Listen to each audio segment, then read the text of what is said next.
Here's a Lasco box fan with a burnt out motor. I guess the motor's not fully burnt out, but it's on its way out. So this is the motor that came from that brand new Lasco box fan that I just bought. And obviously I took the motor out of it because I don't really like these newer motors, but I decided to have some fun with it. So I actually bypassed the thermal fuse, and that allows me to basically let the motor get as hot as it possibly can because there's nothing to turn it off if it overheats. So basically the motor just gets super hot, really hot, and I've already had many episodes of this thing smoking out. So basically a few times I had this thing just running for like 30 minutes straight, and it was a lot of smoke coming out the motor, and it smells awful.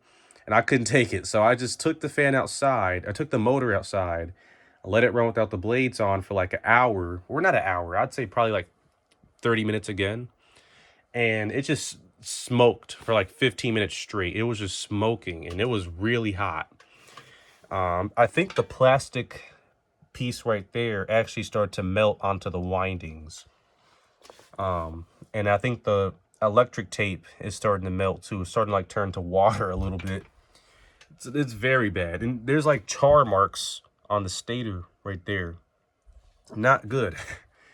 Not good. So this thing has very little torque now. It is very weak. It still works, but it's very weak. So let me turn it on high. And that noise you hear, that's the capacitor scratching the blade, because I don't have the capacitor screwed on.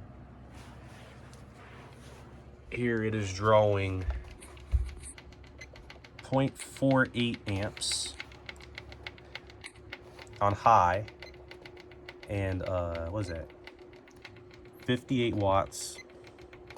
So this thing is drawing 0.47 amps, very low, and moves basically no air.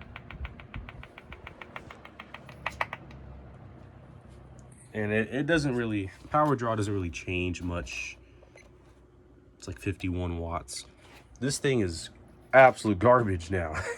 I mean, this motor wasn't the best to begin with, but after like the fourth overheating session, this motor just can't do anything anymore. Yeah. Poor motor. Poor motor. I mean, look at how little, that's pathetic. And I honestly don't know what causes that. Like, I don't know. This is one of the first times I've actually overheated a motor to this capacity, and I'm not done with it. I'm going to have even more fun with this motor. But I don't know what causes that.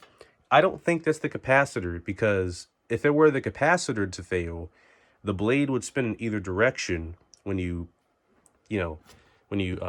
spin it.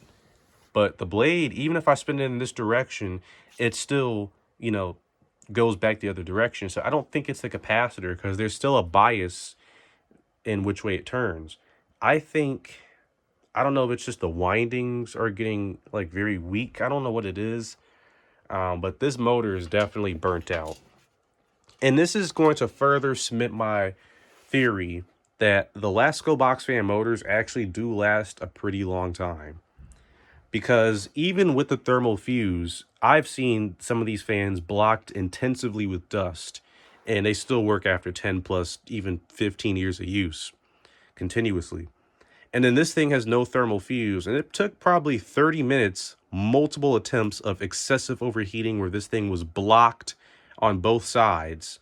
I put something over it so it would overheat as fast as possible. It would suffocate and stop working. It smoked out, which is to be expected. It is plastic in the motor after all. But I think the windings in this thing could take quite a beating. I think it can withstand quite a bit of heat. So I really think these motors are pretty reliable. I mean, I tried super hard to make this thing quit. And it does, like I said, it has basically no torque. It has very weak. It's got no pickup to it. But it still works, albeit trash. So yeah, it takes multiple attempts in the bypass thermal fuse to get to this state. I gotta say, these motors are pretty strong. They're pretty durable, in my opinion. And a lot of older fan collectors are gonna disagree with that, but it is what it is. So yeah.